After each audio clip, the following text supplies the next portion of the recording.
Pete Follett. My name's Pete Follett, if we haven't met before. Nice to see you all. I know there's some new people joining us here on the Water Modelling Network. So Sarah, Brian and I are from the International Water Centre, and we're helping the DES team with their engagement activities for this initiative around water modelling and water management, and sort of looking at tools that can help us in a whole breadth of issues across the waterways and water space. So yeah, so welcome. And look, from the outset, can I acknowledge the Turrbal and Jagera country where I'm speaking from, and can I acknowledge all the different places across the state where you might be today, and acknowledge the traditional owners, past, present and emerging, and the stories they tell about their waterways that we too can build upon.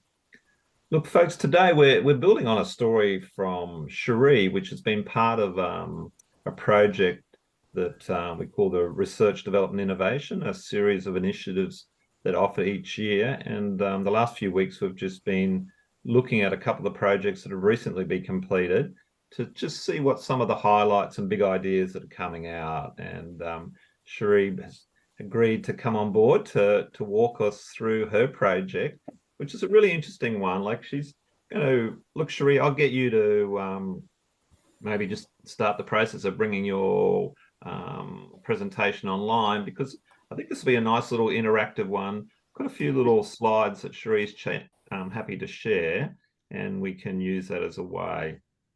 And you can see from the outset, and look, and Cherie's a great collaborator to have on this project, because she's actually been involved with the Water Modelling Network nearly for a good 4 years, because this project is based on a PhD study that she did as part of the Water Modelling Network. So we've known Cherie, you know, she took some time, been working in local government, then decided to have a bit of a strategic pause and go off and do a PhD study, as you do. So, but she's brought a lot of sort of great energy and sort of that experience of working in a community and with a local government to sort of dealing with these issues. So it's a nice applied perspective. But in this initiative, basically, Cherie was given the opportunity to build on some of the work that she did in her PhD study around sort of looking at ungauged catchments, and see what we can do to sort of better customize and match what some of the water quality features are. So we're going to sort of work, so the talk today will sort of weave a combination of both her PhD study insights with this particular project in the Merri catchment. So Cherie, let's see how we go through this. I'll hand it over to you. Oh, thank you. Can you see my screen? Yes, it's up and going. Great. Yeah, cool. So yeah, like Pete said, thanks for the introduction. It's just a pilot study of what we found in the PhD research on how we can customize our water quality, the catchment models for the reef, particularly for DIN in ungauged catchments. So it was a collaboration with MRCCC, our local community group up here. Which is the Merri River. The Merri River Catchment Coordination Committee. Sorry, bit of a technical thing. Why is my slide not changing? There you go. That's good. There we go. Thanks for your acknowledgement before, Pete, and I'd like to acknowledge the traditional custodians of all the lands we've worked on as well, particularly for the knowledge that's come through from the past and present and emerging. And most of my work's been done on Kabi country, where I'm calling from today, and Bachelor as well, up in Tanana catchment, where this project's based. Oops. So we thought we'd just start with giving a video to set the scene of where this project fits in. So I think I have to press this to...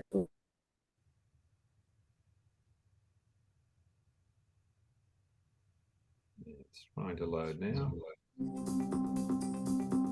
The Great Barrier Reef is the largest reef system on Earth. It spans 2,300 kilometres along the Queensland coast, and thousands of species call the reef home. Just like other reefs worldwide, the Great Barrier Reef is under threat from a number of sources. That includes the impacts of climate change, declining water quality, and it includes the impacts of coastal development. And eReefs would be the first project worldwide that has attempted to address this complexity on such a large geographic scale. We know that from observational studies that we've done over decades, the ecosystems of the Great Barrier Reef responds in a negative way to increased sediment, nutrients and pesticides that come down from rivers. Together we try to use the e-reefs models to understand the impact of those stresses on the health of the Great Barrier Reef. One of the challenges with water quality is that it's quite hard as a land manager to know that the actions you do today actually have a benefit to reef health in 20, 25, 30 years' time. E-reefs makes it possible to track land runoff from the paddock to the ocean and shows how it impacts water quality. It shows how reef health is affected by changes in land use practice. So as a tool, what's unique about e-reefs is that it actually spans the whole Great Barrier Reef, essentially an information hub, consolidating information that we get from satellites, from ocean models. E-reefs has become a vital surveillance and assessment tool for coral bleaching, providing up-to-date information about changing sea temperatures. So we're using the e-reefs models by understanding what potentially drives the nutrient loads that turn an otherwise benign population of crown-of-thorns starfish into an explosive population that eats vast amounts of coral. It is also informing reef water quality improvement targets and guiding investment in measures to improve water quality on the Great Barrier Reef. The groundbreaking work that's being done here will be able to be taken and utilised in various ways in other coral reefs around the world. But if we can achieve it for the Great Barrier Reef, that'll be a huge success. E-reefs isn't a static project. As we learn more about the Great Barrier Reef, we will improve the models that we've developed. And what it holds in the near future is things like a 7-day forecast of the marine environment, akin to a weather forecast, but in this case simulating the marine environment and the water quality on the Great Barrier Reef. The Great Barrier Reef is a vital ecosystem, and e-reefs is a vital step in our commitment to protecting it.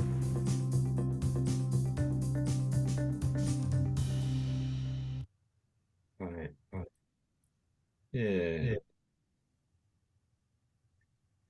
Cherie, I reckon just explain the little map that sits behind, because I think this is sort of the missing equation. Like all these purple catchments are part of the reason why this project was needed, because there are ungauged catchments that aren't feeding into the knowledge of this. Thanks. So yeah, that's exactly what that video was kind of explaining. While they can make the model work, the oceanic model work, they need to have the correct information of water quality coming in from the land. There's 35 rivers or catchments that flow to the reef, but only half of them, 17, these yellowy coloured ones, or peach, Pete and I were discussing cream, are the ones that are gauged, whereas the purple ones don't have enough gauging data to help calibrate the model. So that's where my research project came in for my PhD.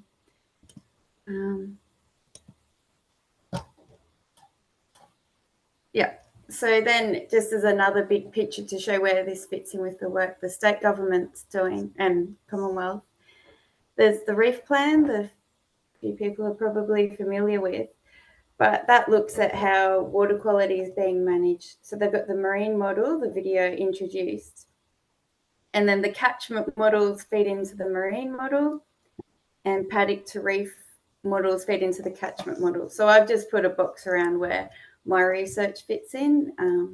The catchment models are looking at pollutant delivery and loads delivery to the reef. And monitoring is also quite important for that, as we've found out through this project. So as Pete was saying, we've got enough data in these yellow cream coloured catchments for the model to be operational, but we don't have enough data in the purple catchments that are called ungauged. These orange dots show where the gauges are, so there's just not enough data. So we need to look at other ways we can substitute or have a proxy for putting data in those areas. So current methods for, as there's many hydrologists here, for flooding, for example, they borrow data from the neighbouring catchment or catchments with the most similar physical features if there's not enough data. And that's fine for flows and total suspended solids because they're driven by physical features, whereas when we're looking at nutrients, they're driven by biology. So we need to look at how can we find what catchments are most similar for the biological processes. So that's my terrible cartoon, just showing the nitrogen cycle, that there's a lot more involved in the nitrogen cycle. So we looked at what data sets cover all the Great Barrier Reef catchments, including both those cream and purple areas. And we came up with land use, which is well accepted as being driving nutrients. But the thing is, there's inconsistencies in the way that data works in the model. And we also used for the first time original vegetation, which is basically broad vegetation group mapping, which covers all of Queensland. This photo just shows, for example, the top photos of vine forests, which originally evolved from the landscape. So if all the environmental features combined, that's the vegetation that naturally responds. Whereas in other environments with drivers of productivity, we get eucalypt or more open forest. Did you want to input anything? Yeah, so I suppose in that contrast of land use versus vegetation types, we're sort of looking, land types might reflect on that activities that are happening, whereas the biology reflected through the vegetation types also pull up not only the biology, but the soil types and issues maybe related to the nutrients. So this whole process of, it's about trying to create a de facto set of estimates for the ones that we don't have gauging in. Yes. So the broad vegetation groups, they're defined on the region as well as the geology and the trees that grow, and they reflect also the height of the groundwater as well, that I should have mentioned. Whereas you could have the same land use across an area with 3 or 4 different types of environmental responses. So there's already established relationships like the Russell equation for working out sediment runoff based on your physical factors or flow, but there's no empirical relationship for, or standard relationship for, nitrogen responses to catchment features. It's non-linear. So that's why we were lucky to start this project now, and artificial intelligence and high performance computing has become so proficient. So we could use what we call ANN, artificial neural network. So it basically is the same process as face recognition on Facebook, where you put data in, you train the model to recognize the variables you put in, and it equates to, in our case, this is showing the catchment. So we put in the trained our model for the vegetation types, which match to each catchment. And then you leave one out and say which catchment's the most closely related. So that's how we could see which catchment shared the most similar original vegetation or land use spatial data. And then we did the exact same process using water quality data, which we have from those, I only used 11 of the 17 gauge catchments that I've coloured here. So from those, we then saw which catchments had the same water quality patterns, and then they also corroborated and had the same original vegetation and land use patterns, which was a relief because that's what we were setting out to look for. So that was a way we could match catchments. So going into this is just a little aside. Through the research, when we looked at the water quality patterns, this is all part of Cherie's PhD work that she's done in advance of this project. Yeah, so the water quality patterns, even though most of the samples matched to one other catchment, some of them were different. And so we thought, we need to dig into this a bit more. And so we split the hydrograph for where the water samples were taken into above and below average flows and wet and dry season. And it was interesting because this map of the catchments that flow to the reef show which catchments matched with others based only on the wet data collected in, for example, the wet season in that dark blue, or around the wet tropics. The data matched all the time. And then around O'Connell Pioneer area, it was only in retreating flows. So that's all well and good, but in terms of communicating this or making it easier to use, we need to know what's driving these factors and why is the water patterns matching with the regional vegetation or land use. So we used explainable artificial intelligence. It's just another way of breaking the data sets apart to look at what the most dominant variables are. And what came out was catchments that were dominant in open forests, or these 4 forest types, corresponded with the catchments that also shared the same water quality patterns. So if you look at these 2 maps, the times the water quality patterns were consistent, and the bottom maps the vegetation type. So that was quite interesting, and it gave a bit of insight in how to look at our catchment differently and understand how the water patterns change. And I suppose, Cherie, this is sort of just flagging. So this is sort of, as opposed to using sort of the process models or the lumped models of all the catchments to generate an estimate, this was an alternative way to use some sort of clever statistics through artificial intelligence to get some groupings to identify what might be some similarities. So like a lot of these AI processes have it's a bit of a black box process, but it's recognizing all those patterns. So I suppose this is an example where you can extend, and so it's sort of complementary to doesn't replace, but it's sort of helping fill the gap in this sort of customization. Exactly, and showing what, if we're sharing data between catchments, for catchments that share data between wet season, maybe that's the only data that's relevant to share. And something totally different to this project I won't go into, but that did show to have an effect on the patterns, the way the patterns matched, and prediction forecast using AI.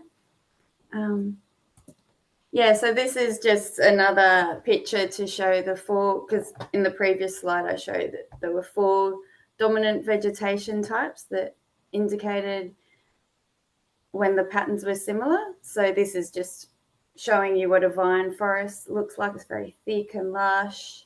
All of this is, and this is straight out of the broad vegetation group methodology. Don't need to go into it now, but it shows the different types of vegetation have different growth forms and all that of course different nutrient processes drive. So that still carries across to land use, or can carry across to the way land use responds, or like different farming responds. So we found that of pine plantations as well. And this is forest. You can see it's tall. It's a lot more open than the vine forest. And then woodland, it's a lot more sparse than the forest. So coming up to the Merri catchment and our RDI project. So now that we came up with that philosophy, I suppose, or principle, we wanted to actually apply our findings in real ungauged catchment. And another key outcome for the RDI was to help bring the community on the journey from the very beginning of introducing new concepts to help build trust and give it some ownership as well. So MICCC was selected for a number of reasons. It's close to us. We've got established relationships, and we know they've got a lot of data in the ungauged area. So this picture on the left, the green is the gauged part of the Merri, and the brown is the ungauged, and then the picture on the right shows all MICCC's Water Watch program. So that's where the citizen science come together and collect water samples at all these dots throughout the year. So you can see these red dots are all in the ungauged area, and that's why we selected Merri River Catchment Committee as a good partner for this. So just before we go too far, Cherie, so the Tiana catchment sits in that brown coloured area, and on the left, and south of the Merri River. Then on the right, it's a combination of that blue and the pink. So that's the Tiana catchment. So what's needed to characterize that area was the challenge that you're trying to do in this project. So we started this project before I'd finished my PhD research. So we were concurrently finding new information out along the way. So first of all, we started, because when this project started, it all came out. For those people who aren't familiar with modelling, when you first start talking about modelling, it can be overwhelming. And another approach we looked at was starting off talking about the landscape and what does it look like. So that's where Maria Zan from Mike Ronan's team was very helpful, and we did a walking the landscape process in Tanana catchment. So then it also gave MRCCC another resource out of this. What we're looking at is the outcomes of that walking the landscape. So we go through all the geology. There's 14 different things that you have to look at: the geology, the creek flow. There was a lot, but basically it helped drove the community to point out these locations where we see the numbers have unique or interesting things to do with water. And there was a lot of interest around this area where you can see the numbers overlapping with each other, with the water being quite flashy or disappearing, and there's little pools. And then when we went back and looked at our mapping for Tanana catchment and overlaid it with those 4 vegetation communities I introduced you to before, so I've got fine forest green, open forest red, blue for woodlands and heathlands, you can see this square is around that area where there was a lot of interest, and you can see the landscape changes between woodland and open forest. So that was interesting. It was like a bit of a confirmation that if you go back to that slide, the one before there, Cherie, so all those numbers of that just underneath that Mount South, that's where the observation and experience from the community was pointing out all this sort of unusual variability. And then when Cherie compared it with the land use type or with the vegetation types, it was confirmed, but that indeed was the same sort of variability was sitting in the catchment. So there was sort of a nice alignment. That was a bit of information that these vegetation types could be part of the reason for these observations. Yeah, that there is something going on with water and the relationship between the vegetation and water, which is obvious, but we don't think about it straight away. Now, I talked earlier about we used artificial intelligence to find which catchments matched best to the other catchments based on the spatial data being land use or original vegetation. So our AI said Tanana catchment had the most was most closely related with. Have I skipped over the slide, Pete? I think I may have. Which one? The one that shows where here. No, I didn't. I just didn't explain it. So you can see when we did the AI, here's Mary catchment down here. Down the bottom, it's brown, and Tanana's that bit that's red. So red is O'Connell. So the AI said Tanana catchment's land use is most similar to O'Connell. But then if we look at which is up around Mackay. Here, this one up here. Yep. So there it is over there on our reference map. And then the original vegetation actually had the most similar, AI said Tanana had the most similar vegetation to Mary, which is the next door catchment. Yeah. So that's one of the approaches that's used in modelling anyway, is to use the neighbouring catchment.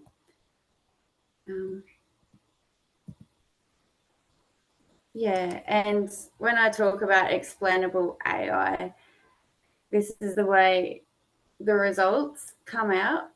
UG Mary, that's the ungauged part of Mary, which is mostly Tanana. You can see it's mostly the relationship for original vegetation is mostly based on woodlands, this blue colour. And these catchment names up the top, the 11, they're the ones we had water quality data for and did the PhD research on.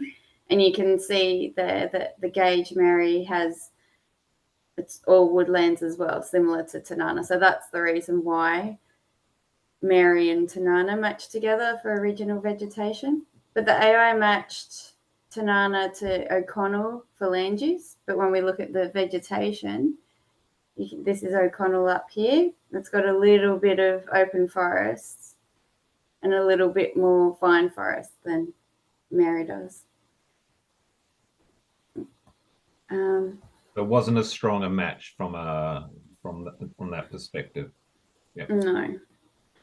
So then after we did our walking the landscape workshop inside, it helped us decide where to go and look at the catchment. And this is all part of communicating with the community group and them having opportunity to feed back to us and just making conversation and brainstorming about what could be causing these relationships.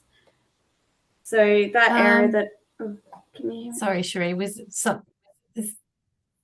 sorry. All good. Can you hear me? Yeah, it's all good. Okay. Is Sarah there? No, you're right. Not to. I think it was. Keep going. You're right. Yeah. So this area down here, stop 3, like along Tagaigan Road, is where all that interest was. So that just shows the map as well. Our stops, and these are just some photos. So we went and looked at what the soil types were. It was great. Steve Burgess is the most amazing asset to have in a local community. Very passionate and an ex-school teacher. So together we're all pointing at looking at how the soil types changed through these different landscapes as well. Yeah. And so Cherie, you're doing this with these sort of informed community people to, one, get them to have a better understanding of what models can and can't do, but also that other option of, from an ungauged point of view, if you ever had to set up some sampling where you might do it. So this sort of ground validation had that sort of purpose in the project as well. Thank you. Yeah, it did. That's how the project ended up pivoting, I suppose. And having this format was quite useful because selecting these sites came out of a workshop and came from everyone's ideas coming together. Yeah, so it's just looking at, should we be setting water samples up in these locations in the landscape that reflect the different water quality pattern areas and we can identify those areas based on vegetation, original vegetation soil types.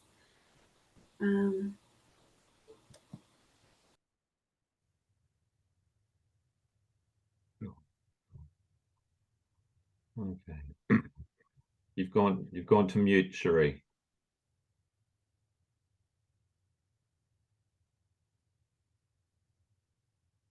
Gotta find that button to unmute. Down the bottom left. Right. Yeah. I'm back. Thanks. I just can't. There we go.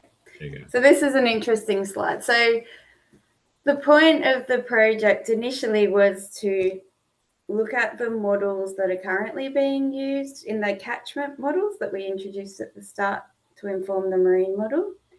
And currently the neighbouring catchment is used. And then as we saw, even though we used O'Connell parameters, which were based on land use. Sorry. Yeah. Oh, sorry, I just saw a note.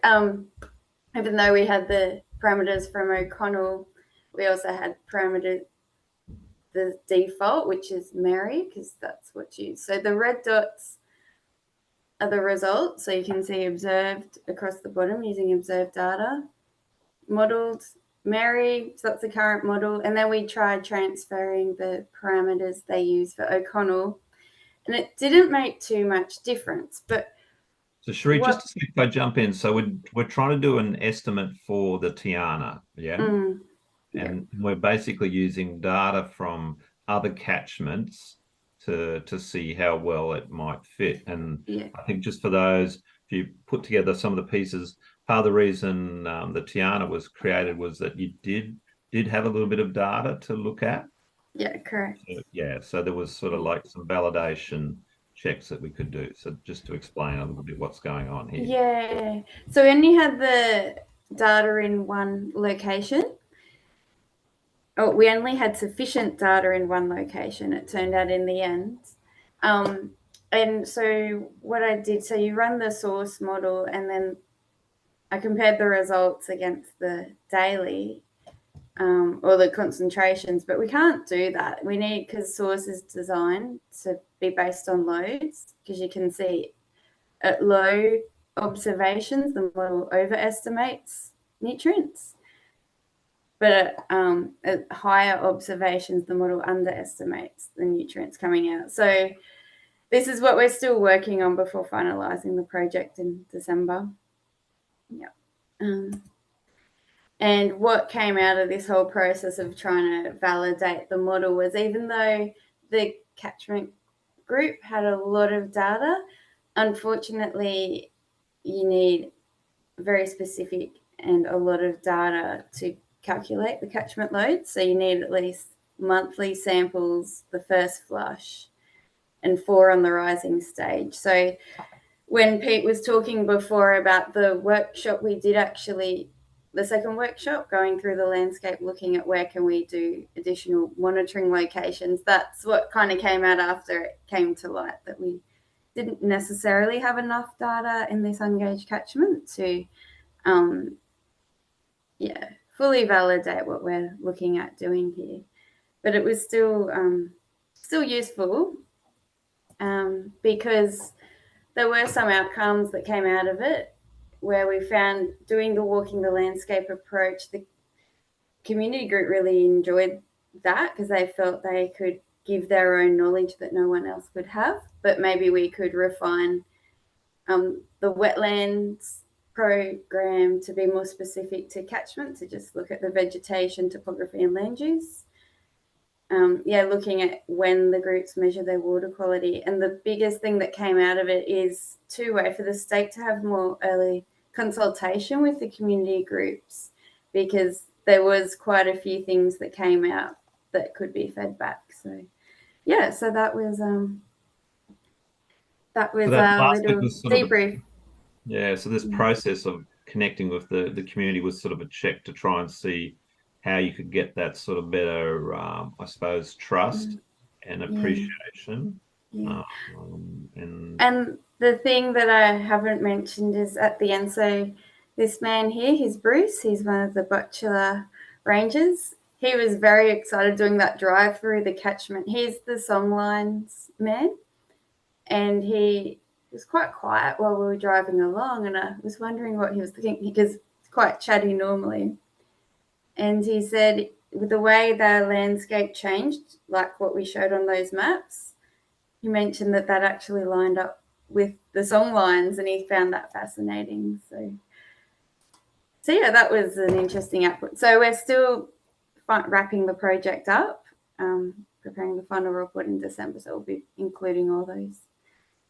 You still have a bit more modelling to do, Cherie? Yes. So you're doing some cross checks, because I suppose, to my observation, and be keen to get others to ask some questions now, it's like you're really using totally two different techniques. You're using the traditional catchment models to use that knowledge, but you're trying to fill a gap in terms of the characteristics of the catchment by using the AI. So I think that's sort of an interesting application. When you think of Australia with the breadth of size of some of our catchments, so how do you fill in those gaps adequately? But look, folks, does anyone want to come online with any questions at this stage? We're a reasonably small and compact group. Like, what are anyone's observations so far of what they've seen, or maybe someone's got a question they'd like to throw at Cherie?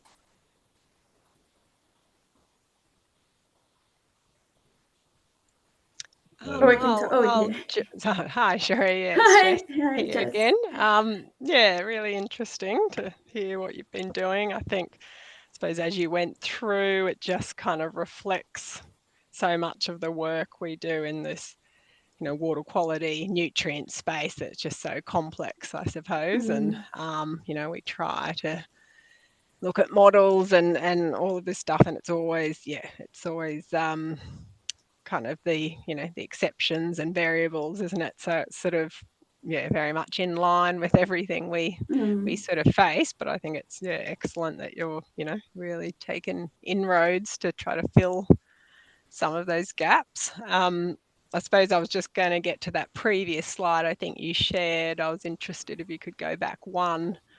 You kind of had quite specific how many. I'm trying to go back. I don't know. It was working this morning when Pete and I were looking at. Oh, there we go. This one. Oh, yeah. So this one, that's interesting. So the 4 on the rising, 1 on the peak, and 3 on the fall. I suppose that would be quite specific to whichever area you're looking at, would it? That's general from. Okay. Yeah, that's general for calculating loads. Yeah. And calculating annual loads to match, to compare with the source model output. Okay, and so do you think are there any sort of areas that you were able to find that amount of data, or probably fairly unlikely? Yeah, so the catchments that are gauged have that data. Yeah. Yeah, but the rest don't have enough data yet. Probably ungauged, probably not. Yeah. Well, I suppose, Cherie, what you're pointing out is that there are sampling done, but they're more opportunistic grab samples. True, thanks. Yeah, that's it. Yeah. To do it. And we had Banty, who's the modeler for Mary, came and presented as well. And I love the way he explained. He said, everyone does their sampling for a specific purpose. So even though most people are collecting their samples for whatever they need, it's good to be aware of what do you want to use them for, and can you tweak your modelling approach a bit to help value add and feed into, the source model verification a bit. Yeah, obviously when the community are doing that sort of sampling, there's going to be those kind of health and safety issues, isn't it, when it's not sampling? And that's where finding an approach to substitute for the ungauged catchments would be quite helpful. Yeah, really interesting. Thanks for the presentation. That's okay. It shows all your years doing all that data collections. Yeah. Beneficial. Needed. But Cherie, I suppose in doing that, it was to help the community understand why sometimes that they get this great data when they opportunistically can, but it just needs that additional profiling to get more confidence. So it's a confidence. Yeah, if they want to use it for comparing with the reef data. Yeah. Great, Jessica. Thanks for that. And because I suppose with the work at Brisbane City Council, do you Brisbane has a series of different catchments. There's a few gauged areas, but I suppose between similarities and land use and vegetation types across Brisbane, you do have a bit of a base, I suppose, to make some informed comparisons. Yeah, well, it'd be interesting to see whether we could apply Cherie's work. Do you think it could be applied, Cherie, in the Brisbane context, or do you think it's specific to the reef? He asked this exact same question. Oh, this is and I was saying, I don't see why not.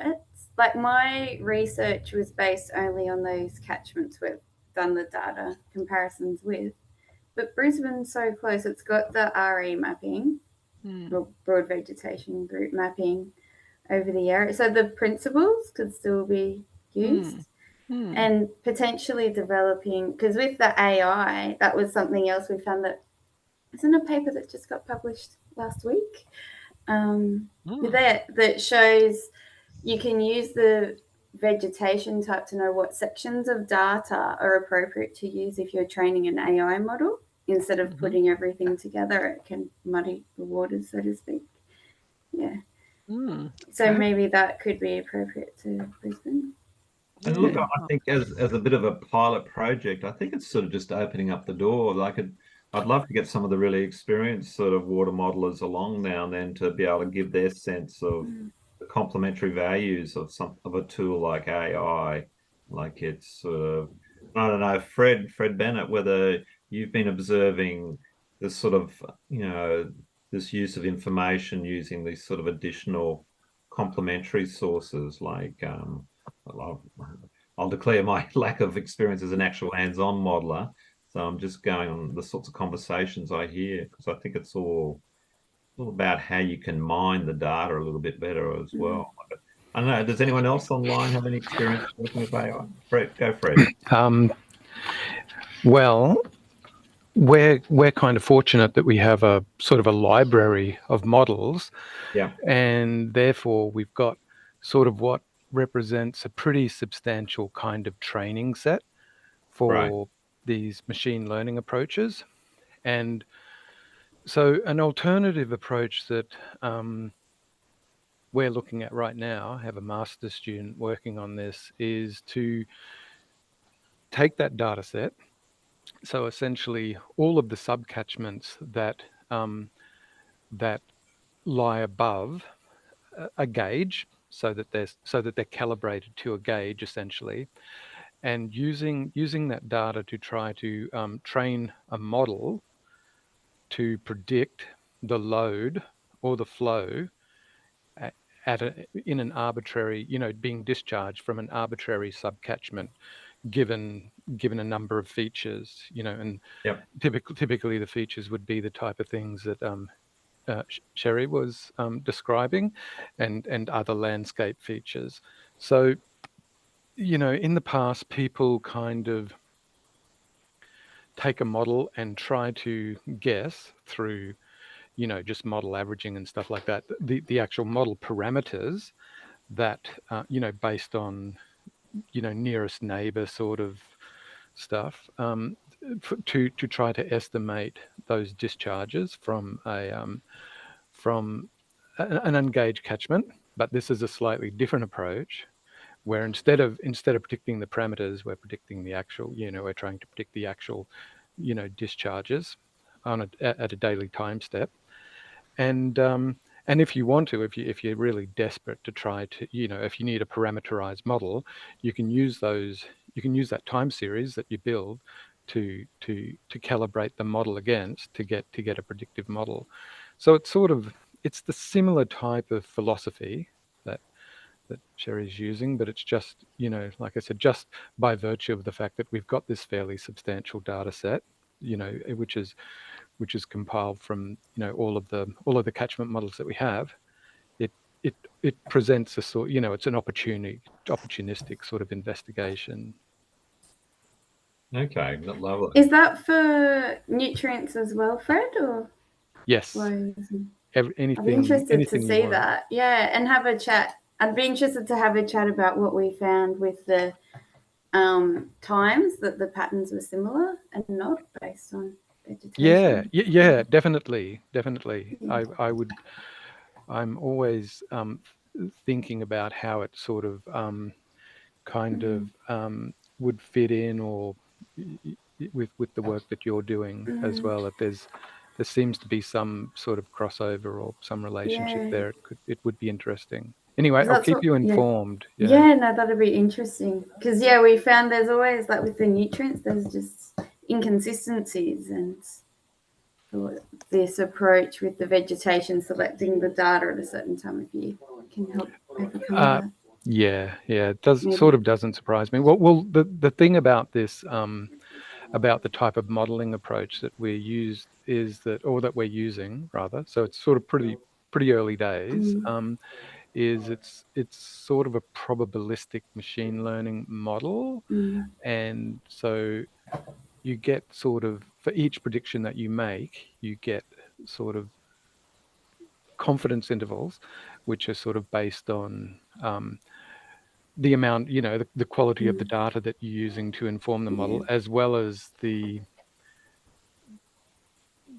ability of the model to actually, to predict a data point at that point. So that insight gives you some idea of not only how reliable your prediction is, but it also gives you some idea of how, if it needed to be improved, how you might go about kind of, what sort of data might serve to improve the performance of the model.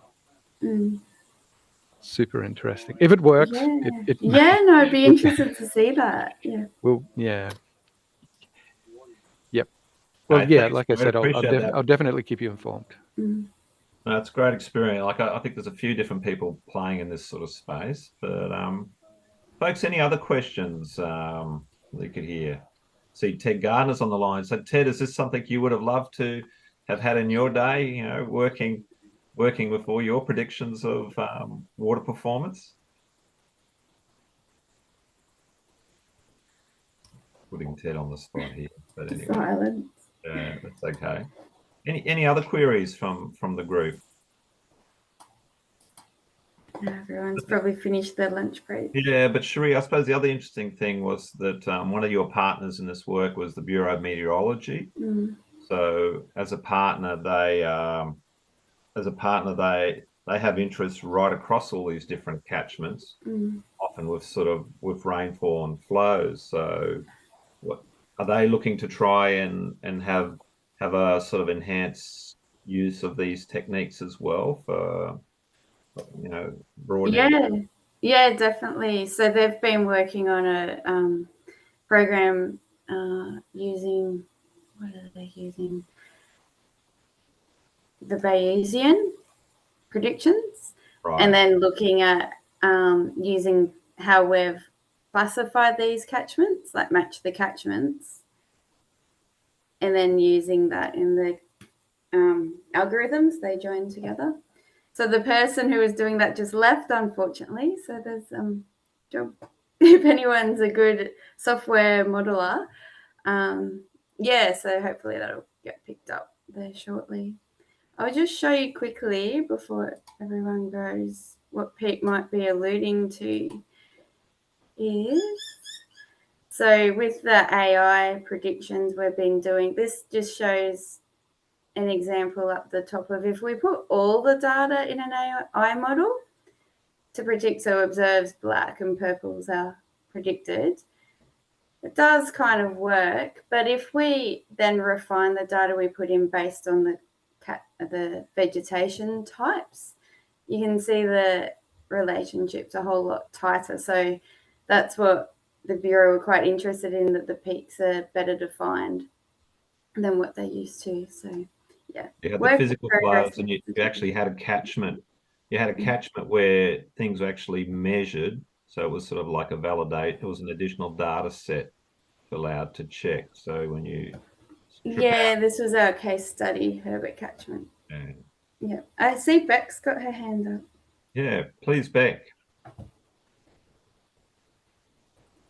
Maybe? Yeah, I can see. Go ahead, Beck, if you want to ask us something.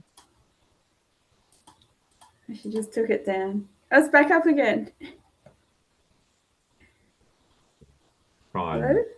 No, she's gone. She's there. Anyway. Who knows? Okay. No, she's gone. Okay. Well, thanks so much for listening, everyone, and those questions, discussions. Yeah.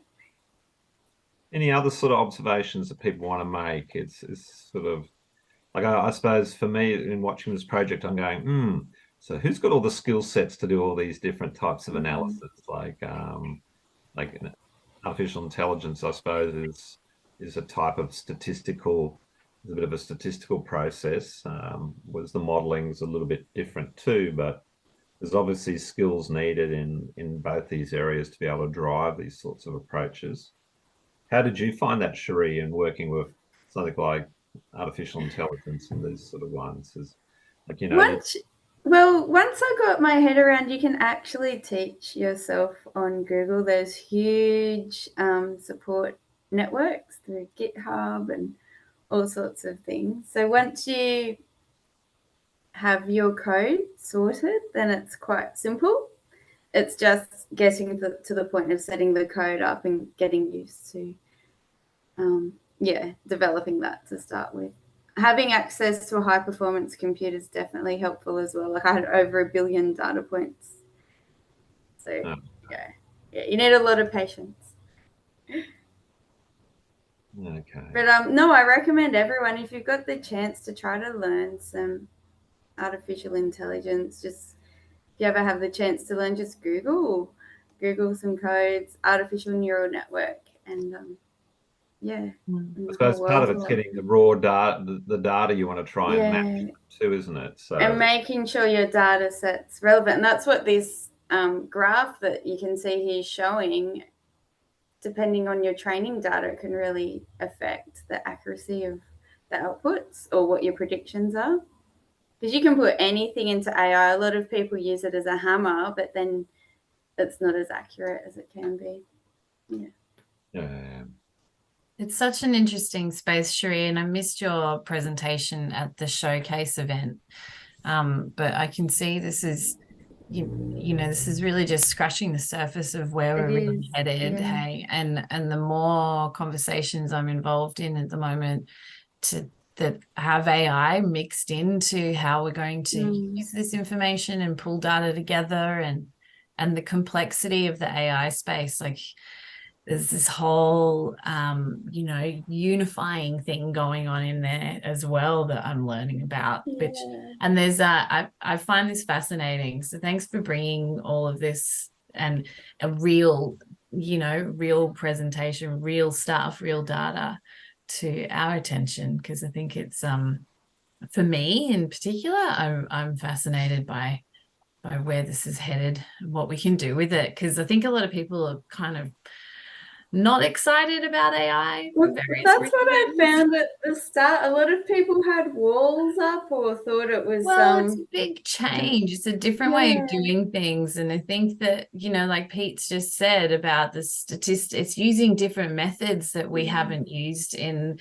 numerical modeling in this side of space, this space before. So I think it's challenging the way that we think. And I think that also brings about great opportunity for what might be around the corner. So looking at things in different ways. Yeah. I suppose the beauty of this one is that you used some awareness from first principles about what could be the things that influence the observed patterns by, you know, it's not as if you randomly chose, like you didn't choose the number of people living in catchments. You actually chose something that there is, you know, inherently a sense that there would be an influence. And so by pulling in sort of relevant ones, then because maybe if you only put soil types in alone, or as opposed to vegetation, which sort of integrates, then you get something that's a little bit different. So we tried to use the process-based modeling principles to help with it, explaining what's going on, and that's already been shown to work. Like the classification as well has been shown through process models to be effective.